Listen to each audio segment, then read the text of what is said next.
Ever wonder if those charms and curses and enchantments you read about are based on anything real? Yeah. Today's deep dive is for you. Okay. We're exploring excerpts from the complete book of magic and witchcraft, and Right. it gets pretty juicy. We're talking about how different cultures actually practice magic, from ancient rituals to the stuff of modern fantasy novels. What's so compelling about this book is that it doesn't just list out like magical practices. It grounds them in history. Yeah. It helps you understand why people believed the things they did and how those beliefs manifested in their rituals and spells. Right. It's like peeking behind the curtain at a magic show. Yeah, Only this stage is the entire world, and the show's been running for millennia. right. So where are we starting this magical mystery tour? Let's start at the beginning, shall we? Okay. The book takes us back to ancient civilizations like Egypt and Mesopotamia. You see, long before the first pyramids, people were already weaving magic into the very fabric of their lives. Okay, so we're talking really old school magic here. Yes. But why was it so important to them? Was it just a way to explain the unknown back then? It was definitely a way to make sense of the world, but it went far beyond that. Okay. Take ancient Egypt, for example.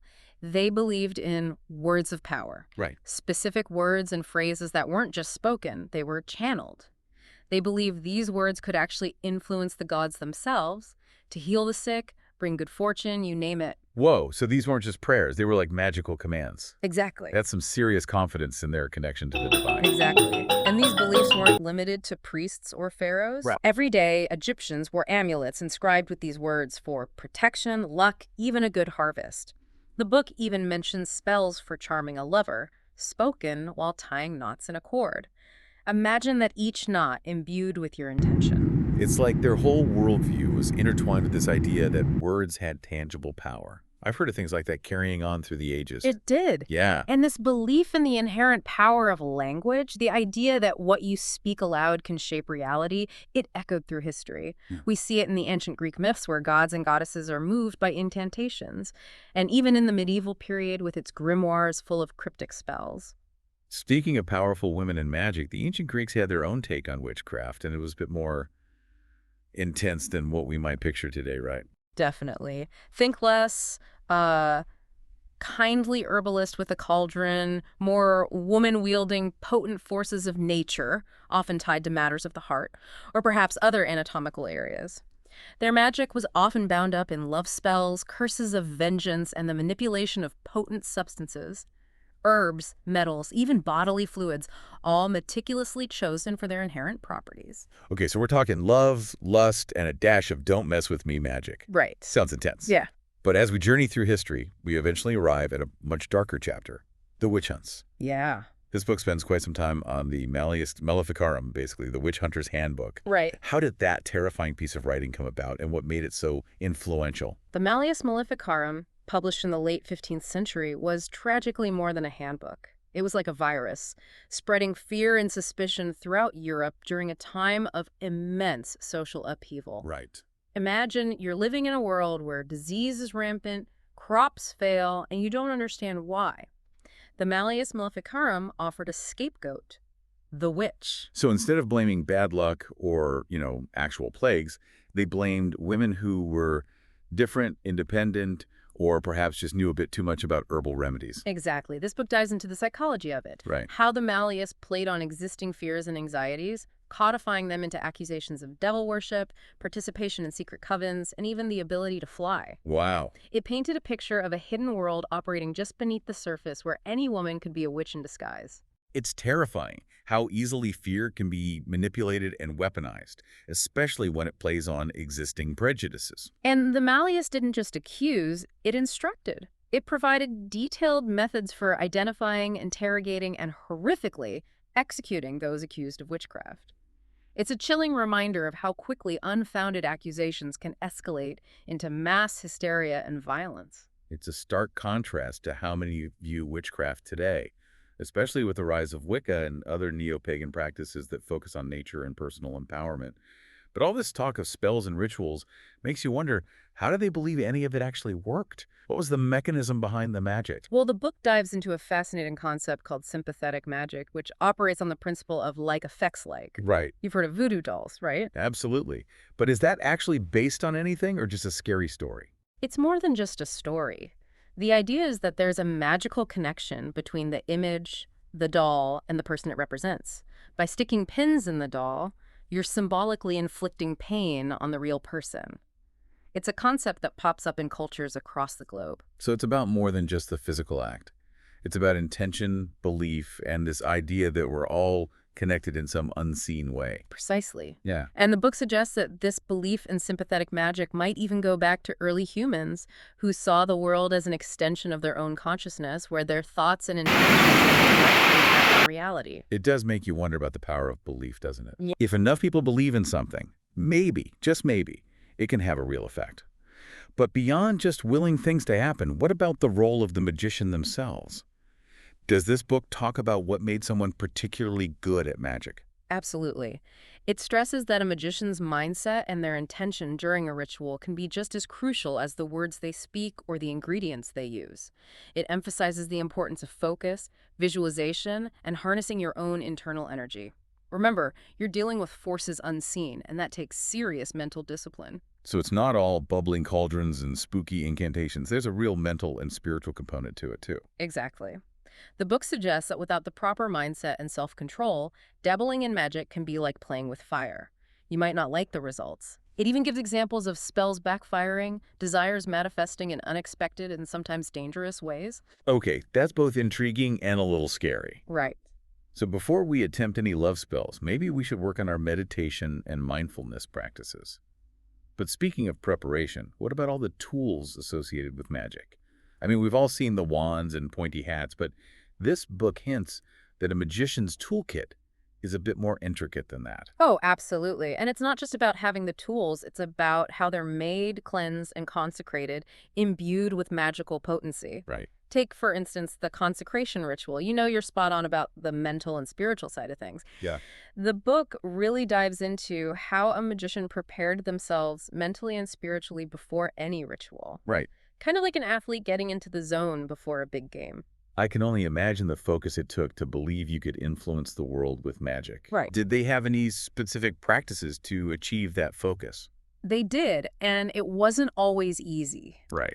This book is full of examples of purification rituals, from fasting and abstaining from certain foods or activities Yeah. to ritual baths and cleansing with incense. Wow. They believe that to channel powerful magic, you had to be physically and spiritually pure, Okay. a clean slate for the magic to flow through. Wow. Talk about dedication. Right. But it wasn't just about being pure. Right. Like they also had all sorts of tools and instruments. Yes. And each one had its own specific purpose. Yes. For instance, I'm thinking about the magic circle. Okay. What did this book say about how that worked? Okay. Was it really as simple as drawing a circle on the ground? Not quite. Okay. Think of the magic circle as a container, a way to focus energy and create a sacred space separate from the mundane world, Right. but it also acted as a shield, Okay. a way to protect the magician from unseen forces that might be drawn to the magical energies they were working with. So like a magical force field. Exactly. What was it supposed to protect against? Exactly. This book gets into some pretty wild stuff. Okay. Depending on the tradition, it could be anything from malevolent spirits to negative energies, Right. even envious glances from neighbors. I guess when you believe you have the power to change reality, everyone looks like competition. Exactly. But how did they actually create this magical barrier? Right. Was there a special ingredient like dragon's blood or something? You'd be surprised. While the book does mention some pretty wild ingredients in other contexts, the power of the magic circle often lay in its simplicity.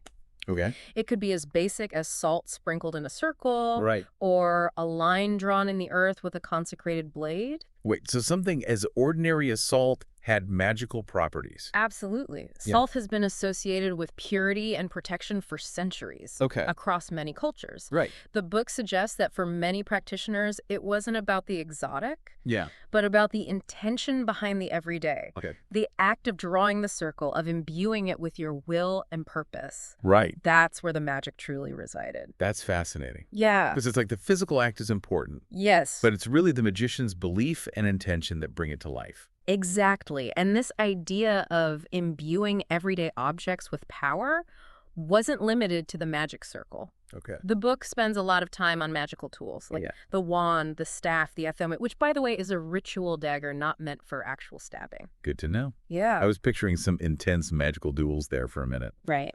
But you mentioned the athame being a ritual dagger. Yes. What kind of rituals are we talking about? The book dives into how each of these tools was traditionally crafted with intention, Okay. from the types of wood used for wands to the metals for blades. Right. They weren't just picked up at the local magic shop. Right. The creation process could take weeks, even months, Wow.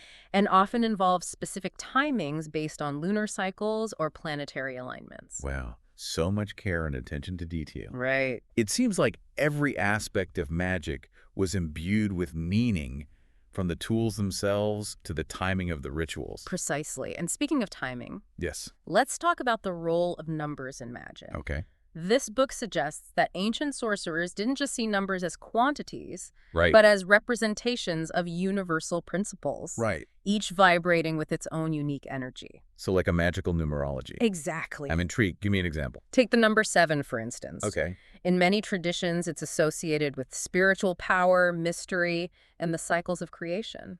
Okay. Think of the 7 days of the week, Right. the 7 classical planets, even the 7 chakras in the body. Wow, you're right. It's like the number 7 is woven into the very fabric of existence. Exactly. Yeah. And this reverence for numbers wasn't just about pretty patterns. Right. Magicians use numbers in everything from designing rituals to crafting spells, Okay. believing that by aligning themselves with these universal principles, they were tapping into a deeper cosmic power. That makes me wonder about the words used in spells. Yes. We talked about the Egyptians and their words of power, Right. but this book hints that words themselves have always held a special significance in magic. Absolutely. Words weren't just vessels for meaning. Right. They were seen as vibrations, Right? capable of influencing the very fabric of reality. Yeah. Think about it. Right. Even in everyday life, words have power. Right. They can inspire, they Right. can wound. Yep. They can even change the course of history.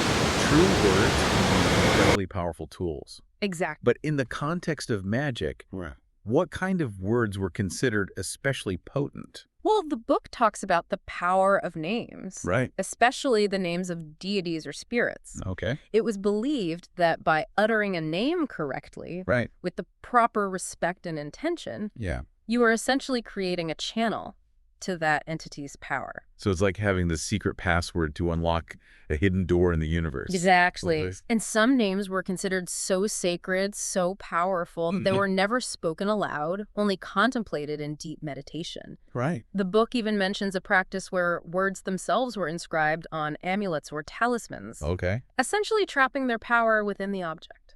It seems like ancient sorcerers were incredibly attuned to the subtle energies and connections that weave through the world. It's true. But all this talk about power makes you wonder, Yes. did they only use magic for good? Right. Or was there a darker side to it as well? That's a question that every magical tradition has grappled with. Right. And this book doesn't shy away from the fact that power in any form can be misused. So we're talking curses, hexes, all that spooky stuff. Mm-hmm. What did this book say about how those worked?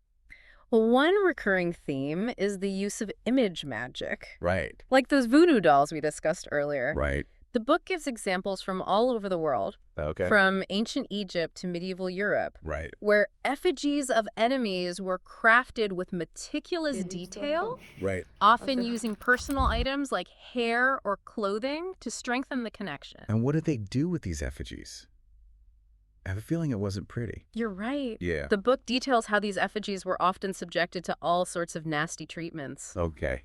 Yeah. Stabbed, Right. even buried alive. Oh my gosh. The belief was that whatever was done to the image would be reflected back on the target. That's both fascinating and terrifying. Right. It makes you wonder about the role of psychology, too. Even if there wasn't any real magic at play, Right. the fear and anxiety caused by believing you were cursed could have very real, very negative effects. Absolutely. The human mind is a powerful thing. Yeah. But remember, this deep dive is about exploring the possibilities. Right. And who knows? Yeah, Maybe there was more to those ancient practices than we can fully comprehend today. you're right.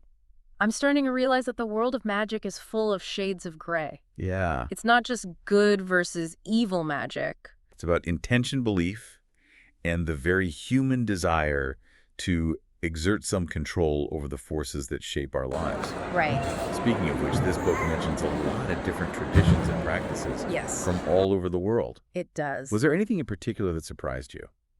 You know, what's fascinating is how diverse magical practices can be, Right. even when they share common threads. Right. For instance, we've talked about the power of words and numbers. Right. But this book takes it a step further, Okay. exploring how colors were seen as having their own unique magical properties. Called like a magical color theory. Exactly. Tell me more. Okay. Did they have a go-to color for, say, attracting wealth or finding true love? Absolutely. Okay. For example, green. Right. Think lush forests, abundant fields. Was often associated with growth, prosperity, and good fortune. Okay. You might find a magician using green candles or herbs and spells to attract wealth or ensure a bountiful harvest. Makes sense. It's like tapping into the energy of nature's abundance. Right. What about love? Was there a love potion color? Red, of course. Okay. The color of passion, desire, and even anger. Right. It was believed to ignite those fiery emotions and draw love. Okay. Or at least lust Right. towards the spellcaster. Okay. Imagine a love charm wrapped in red silk, Right. or a potion infused with rose petals. It's amazing how those associations seem almost universal even today. It is. Red roses for Valentine's Day, green for money. Right. But this wasn't just about picking the right color, was it? Right? There was a deeper meaning behind it. Yeah. The belief that colors themselves held power. Exactly. This book emphasizes that for those who practice magic, colors weren't just visual, they Right. were vibrational. Right. They represented different energies and frequencies that could influence the world around them. Okay. Even wearing certain colors was believed to attract specific energies into your life. So it's like a magical form of manifestation, using colors to align yourself with the energies you wanted to attract. Exactly. I've got to admit, I'm kind of tempted to try a little color magic myself. Right. But before I go redecorating my entire house, let's talk about the people behind the magic. Okay. What did this book say about the qualities of a true magician? Okay. Was it all about innate talent?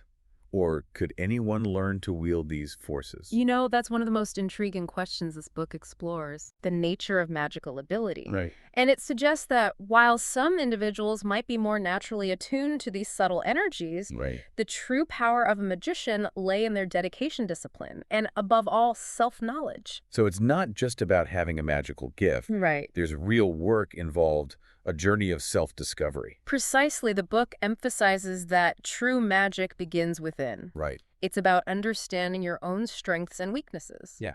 Mastering your emotions and aligning your will with your intentions. Right. It talks about the importance of meditation, dream work, even shadow work, Right. confronting those parts of ourselves we tend to hide. So it's almost like a spiritual path, a way of life, rather than just a set of skills you can learn. Exactly. It's about cultivating a deep connection to yourself, Right. to the natural world, and to the unseen forces that shape our reality. Okay. It's about recognizing that we're not separate from the universe, but an integral part of its intricate web.